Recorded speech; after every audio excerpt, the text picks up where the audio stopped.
Great. Hi, everybody. Welcome. Welcome. Thanks for joining. Hey, everybody. Hi. So nice to see you. Thank you for joining. How's everybody doing today?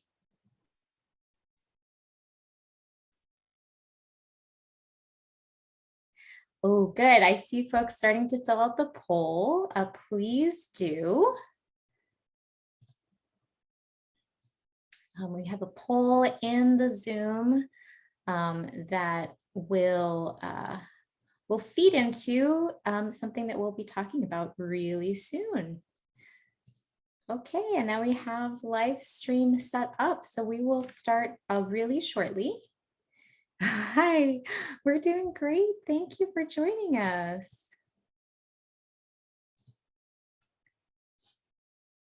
Okay.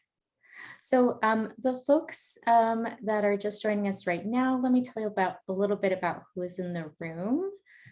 There's myself, Dr. Linet Mera, Co-Executive Director of the Unconscious Bias Project, and there's our collaborator, Assistant Professor Arianne E Eason from the University of California, Berkeley.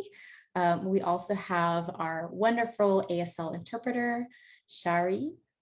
Hi, Shari.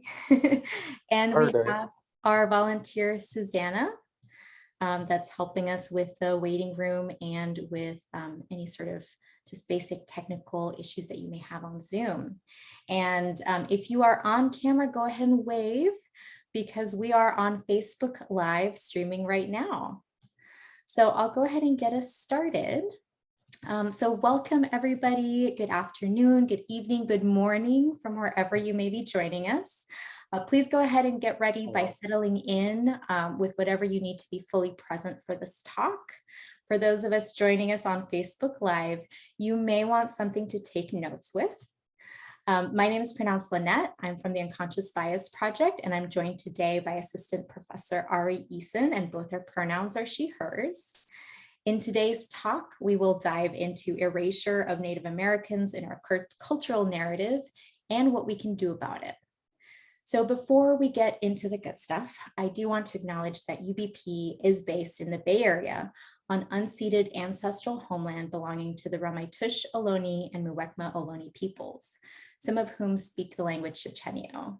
And in lieu of a more in-depth land acknowledgement, we'd like to encourage everybody to support recognition of the Ohlone Nation as a federally recognized tribe and to learn a little more about the Shumi land tax, which is a very easy way to support the nations whose land we are on, much like we would pay California state taxes.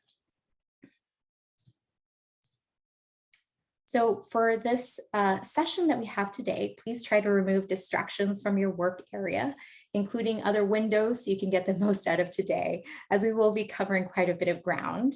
We're going to use the chat tool at the bottom of your screen. As well, you may want a pen and paper or some other writing implement to write your ideas on. If at any point you have a question or comment, please direct it to me through direct message. Or in the chat, and we'll try to address it at the end of the talk. So you will notice that we have a poll up. So please go ahead and take a moment to fill the poll.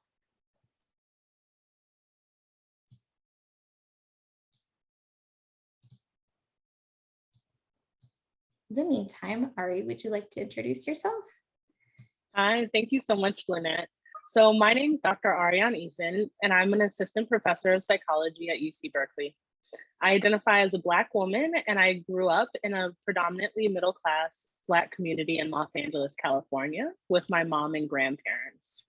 Overall, in my work, some of what you'll hear about today, I study infants, children, and adults to unpack how the cultural systems in which we live shape our thoughts and behaviors towards members of different social groups, and how these perceptions throughout development can serve to reinforce the status quo, and subsequently what we can do to make a more just and equitable society. So here you'll see me from infancy to adulthood. And hi, everybody. My name is Linet again. I am co-executive director and co-founder of the Unconscious Bias Project. I identify as a white presenting Latinx scientist from Colombia. I have mixed Indigenous, possibly Chibcha, African, and European descent. And my path through science and academic school systems led me to the work I do now as a diversity, equity, and inclusion consultant. So today we'll talk about erasure of Native Americans in our cultural narrative, and then we'll work on tools to help reduce bias and intervene in moments of bias. Plus we'll have time for Q&A at the end. So before we start, let's take a few deep breaths together and take a second to type into the chat or share with us in the comments on Facebook Live, what are your intentions for today's talk? Give you a few, like 30 seconds to consider what is your intention or what would you like to get out of today's talk. Ooh, and that's my neighbor's dog.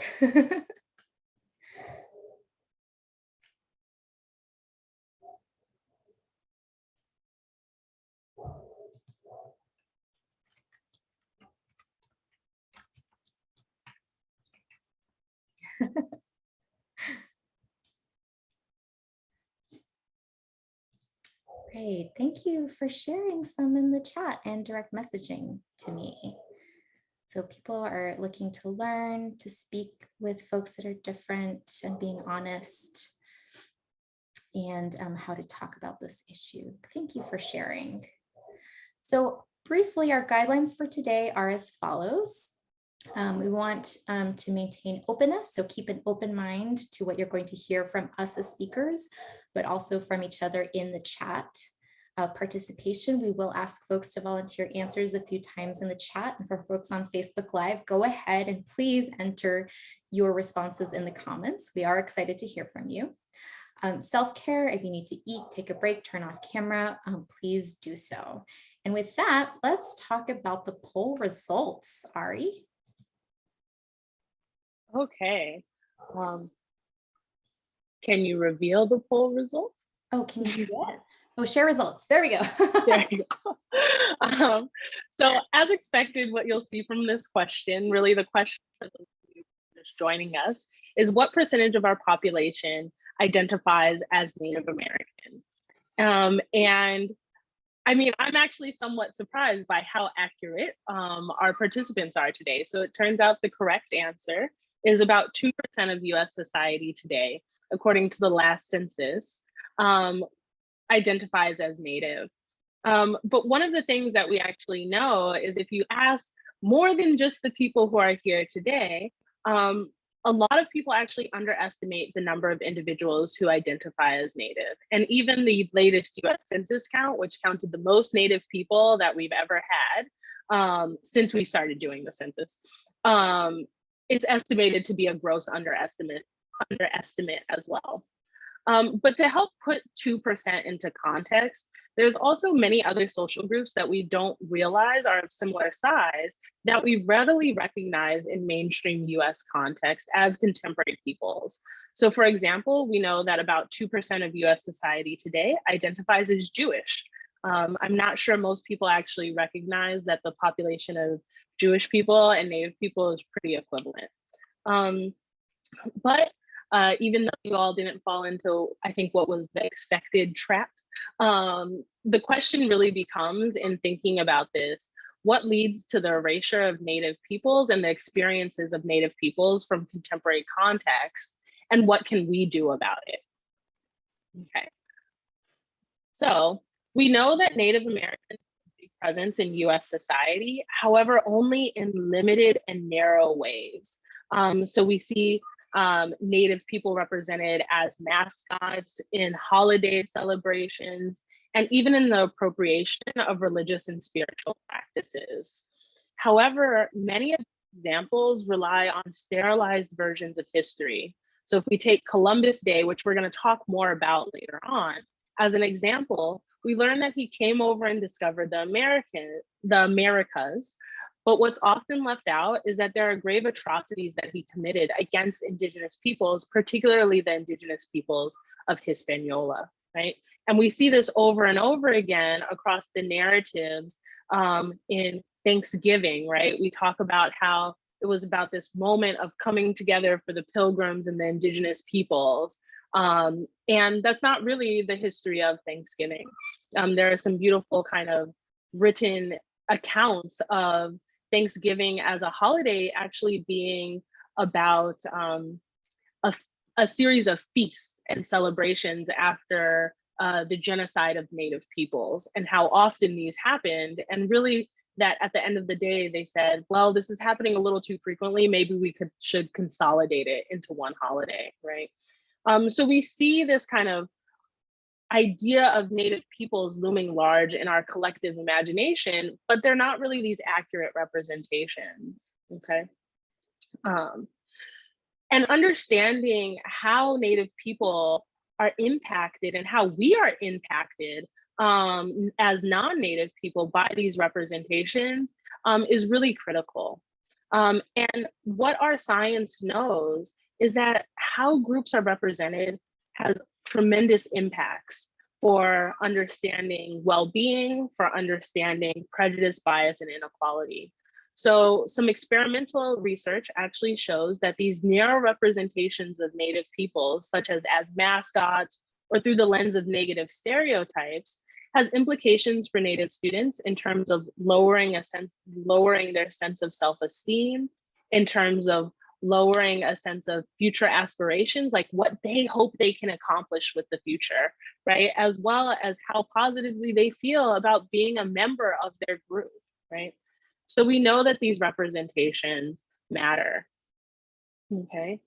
And so despite the clear negative implications of the real available representations or lack thereof of Native peoples, and for example, the massive protests against the use of Native mascots that suggest that Native people, or that demonstrate that Native people object to these limited and narrow representations and sterilized versions of history, why we continue to hold on to the representations is really of critical importance, right? Like, why do we as non-Native people continue to say that it's okay to use and proliferate this type of imagery? And today, what I'm going to make the case for is the idea that what's left out is just as important as what's there. And we have to be better at identifying what's left out so that we can build a better world. So one thing that we know is that there's little to no media representations of contemporary Native peoples. So although recent series like Rutherford Falls or Reservation Dogs, you guys might have seen these in the last year, are starting to create real change in this domain, if you look out into the media, we find that less than 0.5% of media representations portray Native Americans as contemporary people. And in fact, you can try this for yourself. If you Google image search, say African American, white American, or Asian American, what you'll find is largely contemporary photos of people, right? But if you do the same thing and Google Native Americans, you'll get something much different. So this is actually an example of the Google image results for Native people when you Google Native Americans. And so a recent analysis actually revealed that less than 5% of the first 100 images on Google or Bing image search for Native American portray contemporary Native peoples. Instead, you get these kind of old, antiquated photos of the group as though Native peoples don't continue to exist today. If you dig a little deeper into the media, what we know is that almost 50% of people, when asked, report rarely or never engaging with information about contemporary Native peoples. And this lack of representation has consequences. Again, if you ask people some really basic, like a question of, can they name a famous living Native American? About 80% of people can't bring a single person to mind, right? And this kind of omission is even further than media. If you look at school curricula, right, particularly 50 states are academic standards, right? 87% portray natives in a pre-1900s context. So when you ask people basic information about contemporary Native peoples, almost half the time people respond, I don't know, right?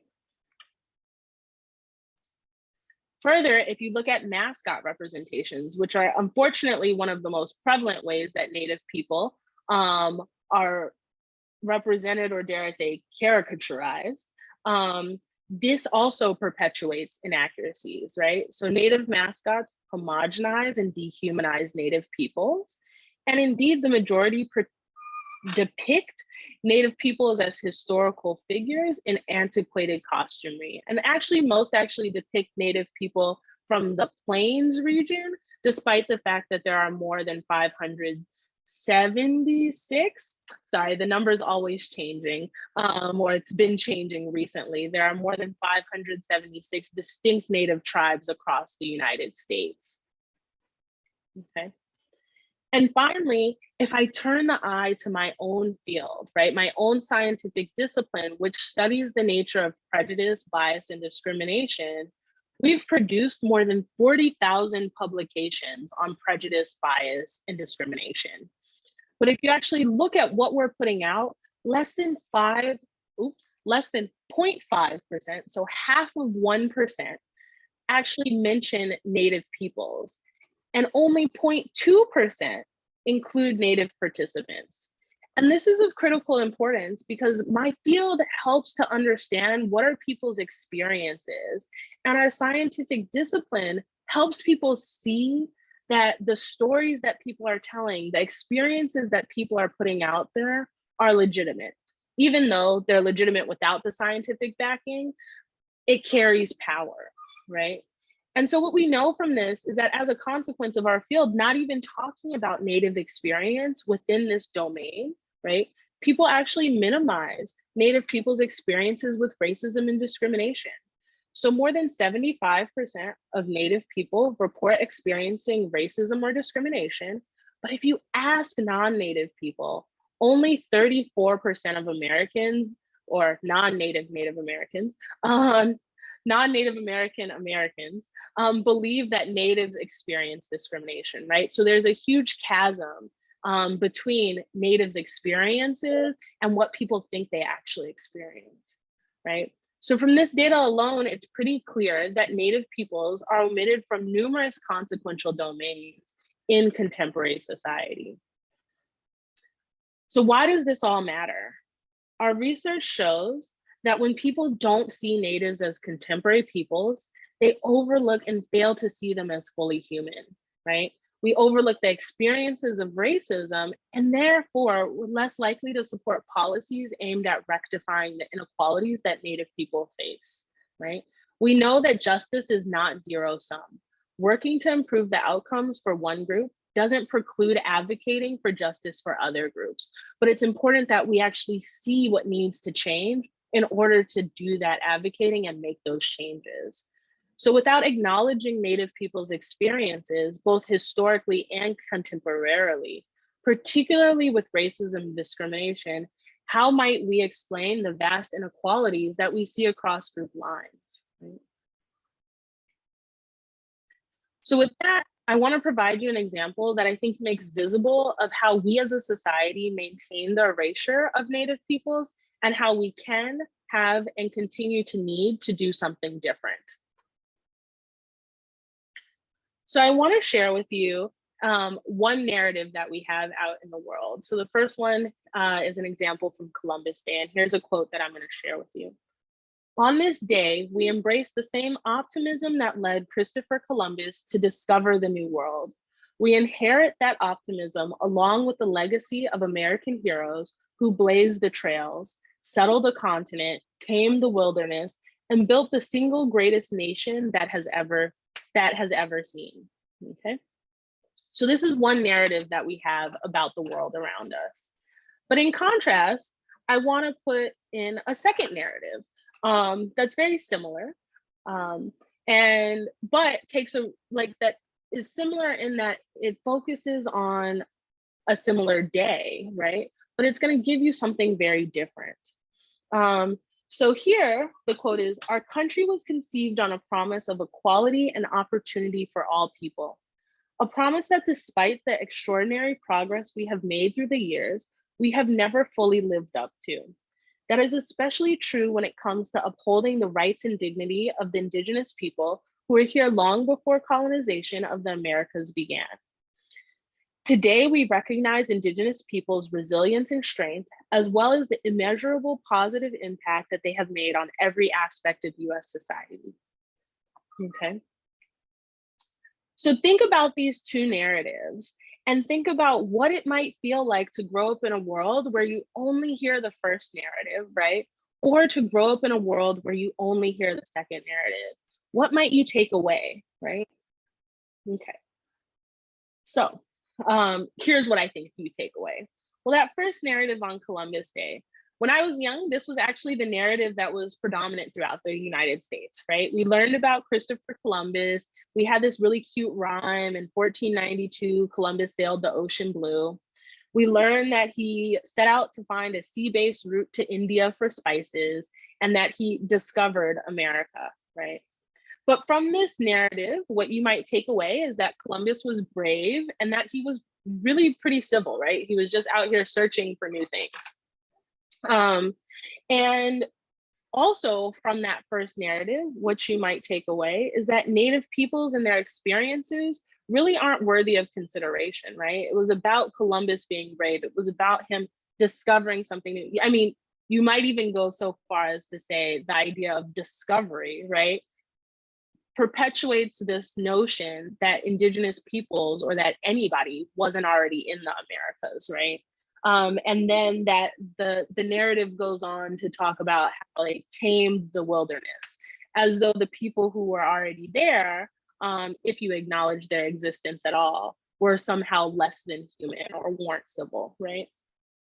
But from that narrative, you might never recognize the fact that Columbus didn't discover America, right? People already lived there.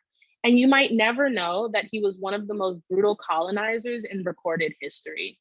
And some people like to say, well, you know, you should be judged by the standards of the time. Well, even if you take that really stringent high level, it turns out that the people of the time actually thought Columbus himself was a little bit too brutal, and he was jailed for his atrocities against Native peoples, right? So you might not ever see the brutality and the lasting consequences. But in contrast, if you grew up with a narrative that was more like that second one that I told you about, right? That's really captured by Indigenous Peoples Day, you might recognize that colonization was an atrocious process and that it's continuing today to impact the lives of Native peoples. You might recognize that Native peoples and their experiences matter, right? The statement openly discussed the ways in which our government has perpetuated in, discrimination and enacted policies that negatively impact Native people, including genocide, right? And you might also see the fact, especially with that last sentence, that Native people are contemporary, right? That they still exist today and that they're contributing to US society, right? Okay. So you might actually come to understand that at the heart of these two holidays, right, Columbus Day on one side and Indigenous Peoples Day on the other, you might come to recognize why narratives are so important. While the second narrative covers important but difficult truths and experiences, it's nonetheless a necessary part of moving forward and creating a more equitable society, right? And what we know is that despite the fact that, you know, Columbus sailed the ocean blue in 1492 was what I grew up with, that the narrative is changing, right? Indigenous Peoples Day is something that is being more celebrated across the United States, but there's still ways to go when it comes to changing narratives, particular narratives that are race Native peoples. So as of 2019, only 9 states actually celebrate Indigenous Peoples Day in lieu of Columbus Day. But Indigenous Peoples Day is really a holiday that serves as an acknowledgement of the legacy of colonialism and honors the experiences past and present of contemporary, of Indigenous peoples, okay? But one of the things that we know, and actually Berkeley, the city of Berkeley was actually the first locality to study, the first locality to adopt Indigenous Peoples Day, to celebrate Indigenous Peoples Day. So a little bit of history here. But importantly, this change is growing. And if you're wondering where I got these two narratives from, that first narrative, I didn't make up that quote, right? It was actually the quote from the 2020 presidential proclamation on Columbus Day given by then President Trump. But 1 year later, in 2021, the second narrative was the part of the proclamation given on the first ever recognized Indigenous Peoples Day by President Biden. So you can see that whole huge shift in narrative in 1 year. But you can imagine what would happen if you're continually exposed to how you would come up with a really different understanding of what the world looks like, what people's experiences are, and what needs to change for the future. So in summary, really, as I think this, that kind of set of examples and contrast really starts to point out, is that the modern form of bias against Native peoples is actually the omission of contemporary representations, right? The fact that we as a society write Native people out of existence today, right? And we also know that social change requires infusing the broader cultural context with more accurate representations, right? And we know that Native peoples and communities are leveraging this change. The omission is that many people don't see or choose not to see what's right in front of them, right? Native people are putting out representations of how they want to be seen, how they want to be understood, and mainstream society needs to take this up, right? We need to rewrite the dominant narrative and undo many of the perceptions held by non-Native people, which are holding Native peoples back, right? So it's really not just about individuals, it's about a culture that systematically omits the group. And so I want to show you some examples in contemporary society today about Native people, and showing that there's these bountiful examples of them in contemporary spaces. So here is an example of tribal youth who are working to bring Indigenous Peoples Day to their state. There was a whole report written about how to get different localities to potentially adopt Indigenous Peoples Day in lieu of Columbus Day, right? And in this case, it was led by the youth, right? We also can think of, in thinking about those Google images that we saw. Well, in 2012, this is some work by Matika Wilbur, a Swinomish and Tulalip photographer that launched Project 562. At the time, there were 562 federally recognized tribes. And she aimed to photograph members of all 562 tribes, how they wanted to be seen and represented. So here's some images along that. Right. We also have prominent examples of Native American scientists, right, from both the past and today. If we look at political figures, there are so many, and the numbers are only growing at both the local and the national level. And finally, if we look within Hollywood, right, we already mentioned some of these, the proliferation of shows that center Native people's experiences, or the incorporation of Native storylines into prominent shows and fashion.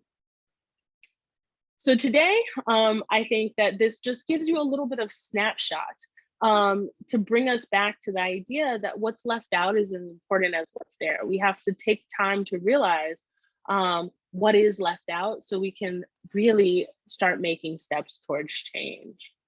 So now I want to transition us towards Linet and think about what can you do? Thank you, Ari. So I'd like to tell you a little bit more about personal and interpersonal interventions we can use to avoid falling into these pitfalls of stereotypes and erasure of folks like Native Americans. So before we get to that, I do want to lay the groundwork through a few basics. So first off, what is bias in the first place?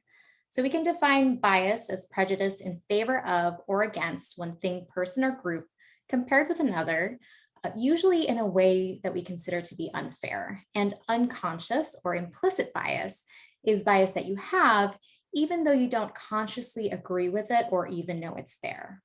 And at the Unconscious Bias Project, we see bias as being reinforced through stereotypes, which are oversimplified ideas about a particular type of person or group. And stereotypes are everywhere. As there's been some active discussion in the chat, there are stereotypes in books and movies, conversations we hear, even in the products we buy. So before stereotypes even lead to bias, stereotypes by themselves are damaging. They cause significant damage to mental and physical health of the person or people being stereotyped. Now, remember my introduction about ourselves at the outset. I'm not just a woman, I'm Latina, and I'm not just a Latinx woman. I have both Indigenous ancestry and I am white presenting. And I'm not just white presenting, I am also a mom. And all of my identities come to play together, and the biases that others may have in favor or against, sorry, getting a little distracting here. Okay. And all of these different identities that I have do come into play when others might have biases in favor or against these identities that I have. And that intersectionality is also true for many Native Americans and Indigenous peoples. And that's what I will talk about. So first, I'll cover a couple of common stereotypes that may intersect with Native American identities and stereotypes. And don't worry, after naming these stereotypes, we'll do work in a bit to counter them. Okay, let me get us set up for our first activity. So for those of us that are joining us in Zoom, please use the chat to type a 1 for how many of these experiences you've seen or experienced yourself, or maybe even thought of before. And for those of us joining on Facebook Live, go ahead and tell us how many of these stereotypes you may have seen. So men as breadwinners and women as caregivers. Men as breadwinners and women as caregivers. How many people have heard of this one? You know, at least for me, it is very international. Okay, good. Yeah, lots of people have. Okay, how about the stereotype of Native Americans as brave warriors? Native Americans as brave warriors. I feel like I've seen this in every single movie or TV show that has ever had a Native American until recently. Okay, how about Black people as loud? Yeah. Exactly. Yeah. Well, so lots of people are typing 1s in the chat. This is a very, very common stereotype. How about Asian people as good at math? Who's heard of that one? Asian people as good at math? Because even positive stereotypes can be harmful. All right. Last one, transgender people as outcasts. Who has seen transgender people being portrayed as outcasts? Yeah, lots of folks responding into the chat. Thank you for chiming in. So don't worry, we're not going to let these stereotypes sit and just continue to be harmful. We are going to do some work to undo them. And these stereotypes that are on the slide are what are often buried in our minds that cause us and others to think and act in ways that we would not be proud of, whether that's intentional or unintentional. And stereotypes can add up. So if you have multiple identities, all of those stereotypes can add up on you. For example, if you're a Black Native American transgender woman, you would be subject to a lot more stereotyping. And the effects of these stereotypes can be seen all the way from how 6-year-olds see themselves, to whether teachers recommend students to math and science or language and art schools, to whether or not we get hired or offered a good hiring package, or whether or not we get promoted at work and how we're treated at work. And these barriers keep some groups underrepresented in certain careers like science and math, and reinforce pre-existing stereotypes of who belongs in those careers and in leadership positions in those careers, which creates vicious cycles of exclusion. And this applies to everybody, including Native Americans. Remember that statistic that Ari mentioned earlier about how 75% of Native Americans report experiencing microaggressions? Well, that impact can happen here in careers, and it can be felt in other systems as well.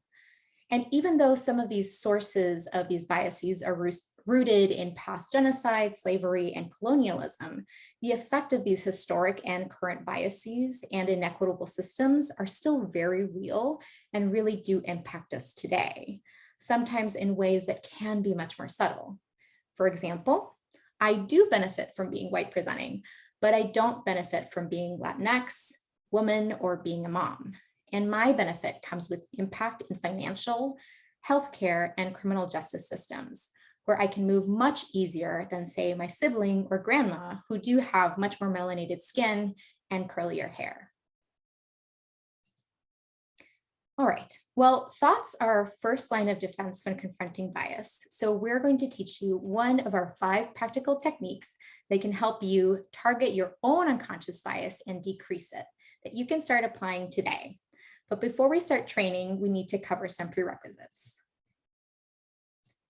In order for these techniques to work for you, you need to be motivated to overcome your own bias, which is why we made sure everybody today has the basics and the data to know why we need to change. Next, you need to take steps to become aware of your bias and why it exists. There are lots of ways to do this, like taking an implicit association test at Harvard's Project Implicit website. Third, you need to learn to detect the subtle influence of stereotypes, which helps you know when it is a good time to act. And fourth, you have to practice these strategies to reduce your bias so that you know what to do in the moment. And yes, I definitely emphasize practice, because without it, there will be no change. All right, so let's learn and practice together. And I'll give you a brief overview of our 5 strategies. And I will tell you a little bit more about the one we're going to use today. So our 5 strategies are stereotype replacement, individuation instead of generalization, perspective taking, counter stereotypic examples, and increasing opportunities for connection. And today, we're going to fully work through stereotype replacement. All right, so everybody take a look at this picture and capture in your mind, what was your first reaction? What did you assume about the people in this picture?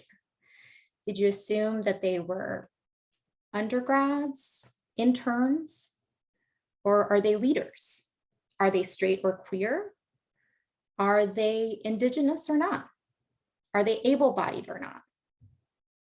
Do you think they're communicating well or poorly? So when I first saw this picture, my immediate thought was young intern. And that's my bias. And once you've acknowledged that your own biases are informing how you see somebody, you can choose to replace any biased aspect of your gut reaction with different, less stereotypical thoughts. And this is what we call stereotype replacement. The idea is to consciously recognize that a thought you just had stemmed from a stereotype. And instead of leaving that bias buried in your unconscious, bring it up to the surface and replace it. In this case, I can choose to recognize my biased reaction and think lab leader, professor, maybe startup owner, right? Okay, so now we're all going to practice this together. So get your creative hats on and flex out your fingers that you will use for some typing. We're going to do some quick fire replacing stereotypes practice. And what I'm going to do is I'm going to read off the same stereotypes that we talked about in the beginning. And I want each of you to take about 10 seconds to write as many stereotype replacements as you can into the chat, okay? And for folks joining us on Facebook Live, go ahead and type in your stereotype replacements into the comments. All right, I'll read off each one, and please remember to enter in as many different stereotype replacements as you can. All right, men as breadwinners. What could men be other than breadwinners? Men as raising children, men as caregivers. Oh, and we have a comment about stereotypes also hurting other people in the audience. That's true. That's exactly right. Okay, partners, men as homemakers, as fathers. Great. Okay, you're getting the hang of this. All right, how about women? Women as caregivers. What could women be that has nothing to do with caregiving? Women as CEOs, a great first start. Women as breadwinners, yes. The boss, like that. Okay, leaders, excellent. Writers, yes. In charge, yes. Anything at all, exactly. Astronauts, yes, astronauts, nice one. So the more specific we can get with some of these examples, the more easier it'll become to replace stereotypes as you see them. Okay, next one. Native Americans as brave warriors. What could Native Americans be that have nothing to do with being a brave warrior? What could Native Americans be? My good friend, teachers, doctors, homemakers, professors, lovers, caring neighbors, CEOs, yes, artists, perfect, really good job. Okay, Black people as loud. What could Black people be other than the stereotype of being loud? What are they allowed to be? What characteristics could they have? You'd be a great friend, engineers, leaders. I think I missed one. Writers, caregivers, sports people, astronauts, president. Yes, social engineers. Beautiful. Okay, good. You're really getting the hang of it now. All right, how about those positive stereotypes, which are also harmful? Asian people as good at math. Oh, one last one for Black people. Black people could be scientists. Great. Okay, Asian people as good at math. What could Asian people be that has nothing to do with their math skills? Strong and loud. Artists, actors, athletes, my friend. Yes, that's actually a really great technique, is to conjure up your friend whenever you see a stereotype of a group that they belong to. That's a very effective way. Good writers, CEOs, yes. Great. Punks, yes. Asian people can be punks. Okay, singers, diverse. Okay, I love this. All right, last example, transgender people as outcasts. What could transgender people be that has nothing to do with being outcasts? Accepted, leaders, politicians, artists. Yes. Preschool teachers, yes. Friendly, heroes, winning Jeopardy. Okay, you guessed one of my examples that I stored here in case people were getting stuck. Yeah. Okay, great. So to summarize this little subsection, biased thoughts are a habit that can be broken. Well, mostly. You can never quite be cured of unconscious bias, but over time, strategies to reduce bias become habits themselves, and it will get easier to squash unconscious bias when it comes up again. Okay, so we're going to shift away from our internal struggles and dive into how we can respond to bias in our environment. We've been working with an amazing cartoonist, Teresa Oborn, to illustrate quite literally what bias looks like in day-to-day interactions and how we can respond. Excuse me. So how many of you have heard this one before? She's really smart, but I wish she wasn't so bossy. Can you give me a 1 in the chat if you've heard this one before? She's really smart, but I wish she wasn't so bossy. And people on Facebook Live, give us a little heart reaction. Okay, I see a few people. Okay, see, I have definitely seen this one. And to tell the truth, I may have thought of it 1 or 2 times. Remember, we are all biased, and we can be biased even against our own in-group. So let's identify the bias here. This cartoon showcases a very common bias against women in leadership roles. So if you're that person in the back, what are your options when someone says this to you? Well, I don't recommend labeling the person who made the comment as, hey, you're sexist. Instead, we offer 4 simple strategies to highlight the problematic nature of the comment and encourage a change in behavior rather than getting into an argument. So our first strategy is to observe the problem. Instead of staying silent or moving on, observe that the comment was stereotypical and hurtful. Something like, ouch, that's a bit harsh. Or you could counter a microaggression with a microaffection. I love that term. I don't think she's bossy. She's a strong leader. A positive comment like this can help weaken the negative stereotype for those around you without being too confrontational and without derailing the conversation. Third, our bystander could also reflect the comment back, which would make the speaker do the work of challenging their own assumptions. Something like, how come you never call guys bossy? And finally, you could simply label the stereotype that's in play. Okay, that's reinforcing a hurtful gender stereotype, which I'm sure you didn't intend to do. And this isn't about being passive aggressive, just honestly reminding the other person of your shared values. So let's practice. In this cartoon, two people are at a cafe and the woman on the right comments, "You don't look Indigenous," to the guy on the left. This is actually a very common microaggression that Indigenous people face in the US today, a close second to being told that they are lucky to be, quote, Indian. All right, so let's practice. Start by identifying the possible stereotype behind this comment and go ahead and type it into the chat. So what is the possible stereotype or stereotypes here? We'll think about it for a few moments and go ahead and share what you think in the chat. What could be the stereotype here? Or what could be the bias at play here?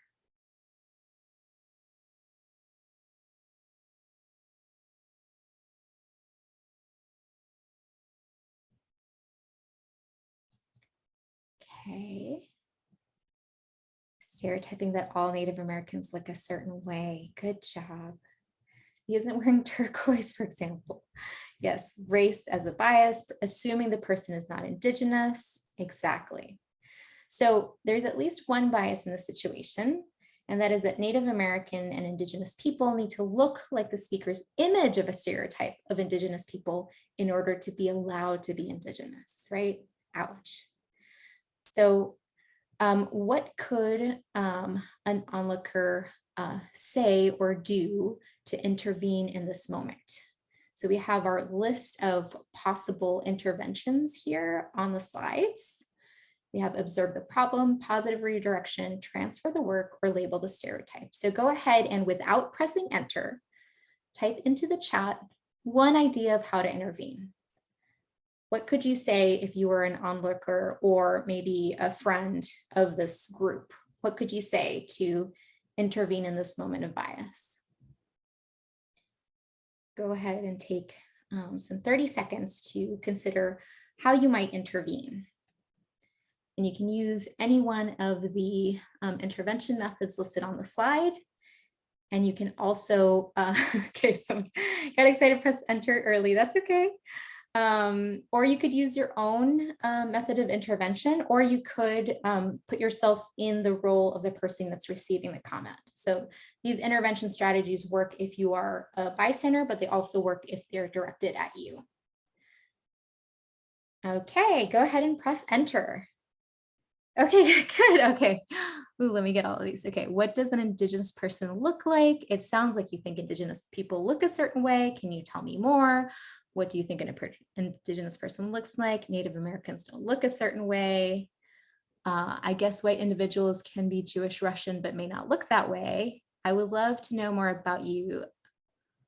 Is that a good or bad thing? Oh, is that a good or bad thing? Yeah, that's true. Native Americans come from many tribes and look very different from each other. Great. So here are some examples that we came up with. My friend can look any way he wants and still be Indigenous.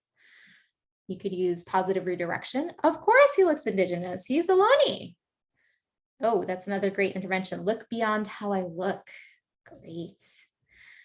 They could transfer the work like many of you have written here. How do you decide whether or not someone looks or is Indigenous enough? And finally, you could label the stereotype. Questioning someone's identity based on stereotypical looks reinforces those harmful stereotypes. So excellent job, everybody, on those interventions. So with that, let's wrap our actions. So yes, unconscious bias is a real problem. And yes, ways to reduce unconscious bias are real too. So no matter what roles we play in different situations or maybe in different organizations, we each have options for what to say in the moment when we see or experience unconscious bias, and what policies we can advocate for that can guide everyone towards less bias. And even though most of us do have unconscious bias, those biases don't own us. With dedication, we can continue practice breaking the bias habit and become closer to the people around us and really get closer to the people that we actually want to be. So Ari, I'm going to hand it over to you to wrap up our session for today. Thank you so much for all those amazing activities and information. So what are our general take homes? I think they fall into three buckets. So first, what we have to say is that we need to learn. It's really important to seek out information. The information that's in front of us every day might not be the whole picture. So we have to be active in finding out more, particularly finding out more about groups that are omitted, right? So what can you do? Here are some links that you could follow just as first steps, right? The National Museum of the American Indian has a beautiful website that you can peruse through the exhibits. There are articles about the first Indigenous Peoples Day and articles about why the US still celebrates Columbus Day, written for broad audiences. You can also learn about your local tribes. There's this beautiful visualization and map that talks about the tribes that are from and still occupy the areas that all of us live in across the United States. Okay, so after you do some learning, you also have to be comfortable with discomfort. So the realities of history can be really hard to accept and to sit with, right? If we think back to that narrative from Indigenous Peoples Day that talks openly about the atrocities and the genocide of Native peoples, for example, that can feel really hard to stomach and handle, especially when it comes to thinking about what is all of our roles in it, both historically and today. But it's important that we sit with that, even in those difficult times. Knowing and acknowledging the truth is necessary for change. And I think one thing that really helps is remembering that it's not about you. While we are not necessarily responsible for the past, we are responsible for the future. Okay. And finally, as Linet beautifully laid out for us, we can act. So one thing that's important is pushing against the omission of Native histories and perspectives, right?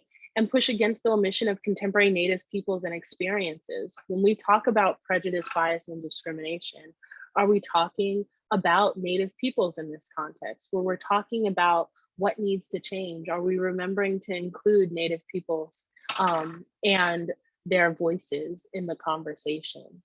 And remember, it's not just about what you say, it's about what you do. So what can we actually do in the form of acting, right?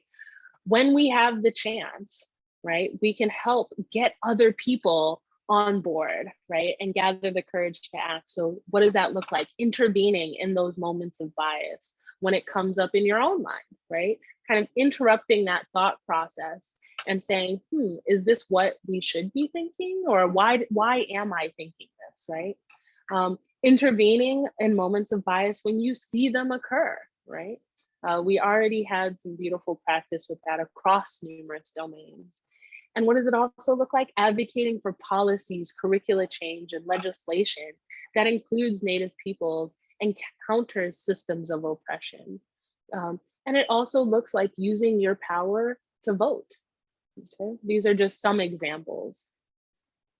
And finally, but of course, like this list is not exhaustive. You can also think about supporting the Indigenous nations in your area by finding out what they want and how they could use your support, right? This links fundamentally back to that listen and learn piece. So in the Bay Area, there's many different options. So you can help the Muwekma Ohlone tribe become federally recognized. You could contribute to and share the Shumai land tax, right? You could contribute to the Ramaytush Association, right? These are all tribes that are from here in this Bay Area, okay? And so one part of acting is listening to what these groups want and working to use your power to help them advocate as they see fit, right? And beyond the Bay Area, there's also across the United States. So you can help disseminate educational information about Native peoples by Native peoples, right? You can also advocate to change the name. So the use of Native mascots, even though it's decreasing over time, is still quite prominent, right? So there have been calls for the Kansas City Chiefs, for example, to change the name. These are just various ways that you can support. So with that, I want to say thank you and give the floor back to Linet. Thank you, Ari, for bringing us home there. So we'll get to your questions in just a sec. I do want to thank Dr. Cordero from the Association of Ramaytush Ohlone for his guidance on action items to share with you. Also to Nerd Nite SF and our fabulous anonymous donor for sponsoring this event. Round of applause. And a thank you for our buddies at Nerd Nite San Francisco and Science at Cal for partnering with us to share this event, and to the Bay Area Science Festival for inviting us to speak. As for us, I'd like to tell you how you could continue your learning in action, and I will type all of these links into the chat. And you will also get them, our list of references and action items that we shared in your handout after this talk. So if you liked what you heard today, there are 2 ways to support us. You can donate through the link that I will drop in the chat shortly, or refer us to your organization or friend that would benefit from working with us. We at the Unconscious Bias Project offer custom keynotes, comprehensive climate surveys, and practical workshops for organizations big and small. You can just send them on over to ubproject.org. If you would like to get involved, learn more, or sponsor an event like this one, you can visit our website or email me directly at linet@ubproject.org. And don't forget to follow Ari on Twitter as she continues to grow her group and study areas, including narratives of queer folks and what representational landscapes look like. So thank you so much for coming along on this journey today. And now we'll get to your questions. Oh, one final slide from the Bay Area Science Festival. There are a lot more events still going on, so be sure to check their website for more events. So I will stop share and have us in this group setting. I will unpin us. Let's see, unpin each person. So we can all see each other, so we can open us for questions. And I do want to say, acknowledge that we had a person that was being inflammatory in the chat, and I appreciate your patience with us on working with them and asking them to please stop that behavior. So appreciate your patience there. And thank you all for your fantastic participation. Okay, so now we're open for questions. Any questions that you have on the material that we shared, or any questions for us specifically. We are your experts and we're here to answer your questions. And if you'd like to ask a private question, you can direct message me.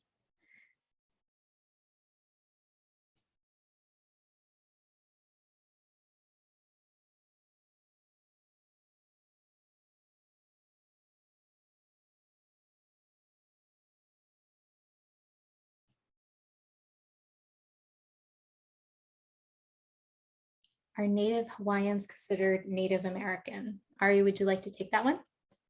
Yeah, so that's a really good question. I think the data, well, okay, it's a complicated question.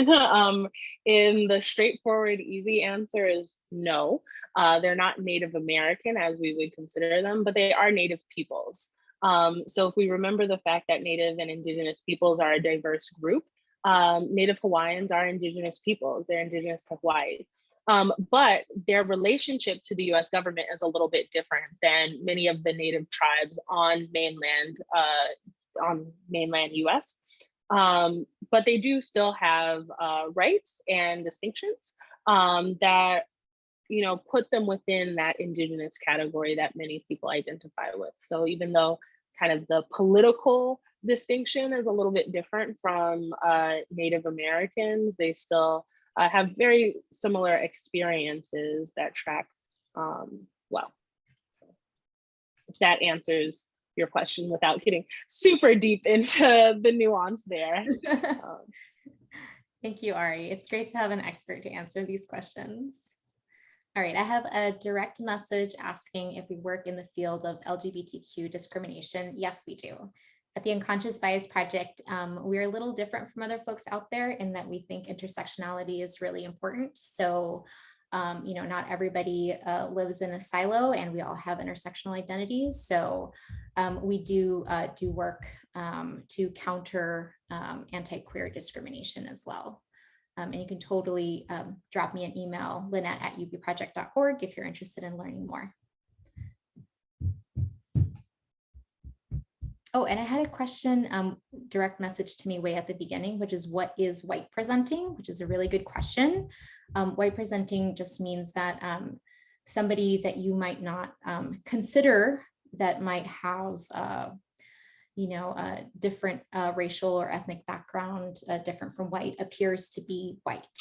So that is me. I am white presenting.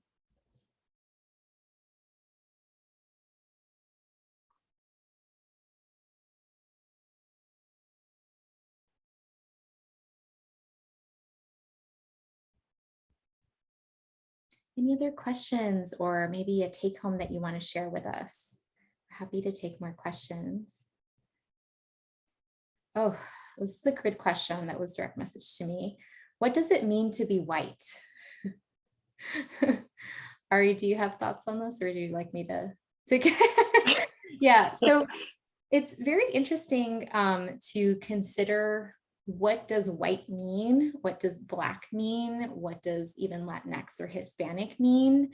And really at the crux of it is, if we think all the way back to sort of the justifications for colonialism and slavery and genocide of multiple different people across the world, there is this structure, I'm trying not to get into too much detail, a structure of white supremacy that basically made it so that there were good characteristics associated with whiteness and pale skin, and bad characteristics associated with anybody else. So that is sort of how, we started these distinctions of, who is permitted to have power, who is permitted to own things, or who is permitted to have justice or rule or anything like that. It all sort of comes from these original frameworks, and it does, impact a lot of the way that we move now, even though, most of us would be like, okay, that's totally arbitrary distinction that has absolutely no basis on anything. That's sort of like where it all came. And we can go further in depth into that. If you want more information, just email me. Do you have data on how education and identification?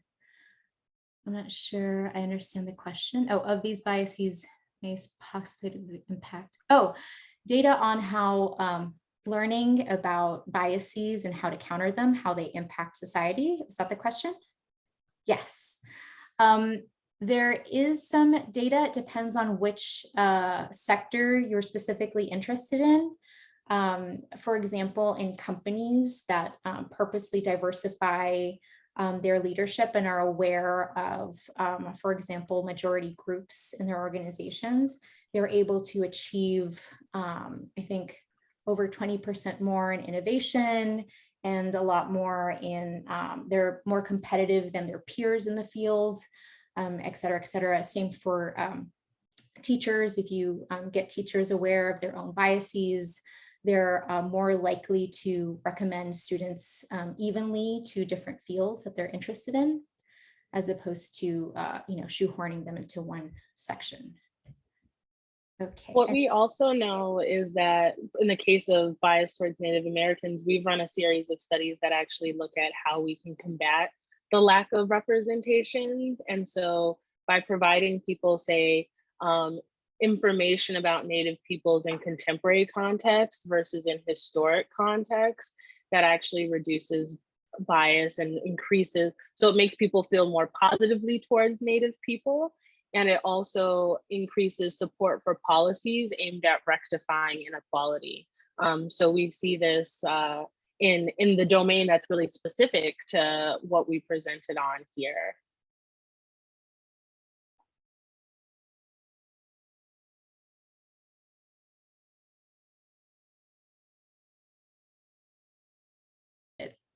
Just kidding, I was totally on mute. I'm currently doing research on the diversity of social studies curricula in public schools of America. So I was wondering if you believe the curriculum is not diverse enough. If so, why has this happened? Do you know any steps that students can take to encourage more diverse curricula? There's a great resource that you shared, Ari. Do you want to discuss that a little bit? Oh, and that's also in the link. The tiny.cc/obehave has all of our resources and references in there that include curricula. Ari, do you want to speak a second about that? Yeah, so in terms of the curricula, I think there has been a number of like peer-reviewed articles looking at different forms of curricula. And one of them that I did talk about earlier today was that 87% of references to Native peoples in our academic standards, which really sets what schools across all the states are supposed to learn, put Native peoples in a pre-1900 context. If you delve a little deeper to that, it turns out that only 4 states, I believe, mention Native people by name or like mention a Native person by name. But there are a lot of states that actually are making changes. So Washington State, for example, has a, I guess, mandate. I could get the name wrong, but I think it's called Since Time Immemorial, where they're expected to teach about local tribes and Native history. Similarly, there's in Minnesota, they're also making those shifts. I think what we're seeing across society is that representation is lacking in various different ways, whether it's about people's contributions to American society, whether it's about their experiences.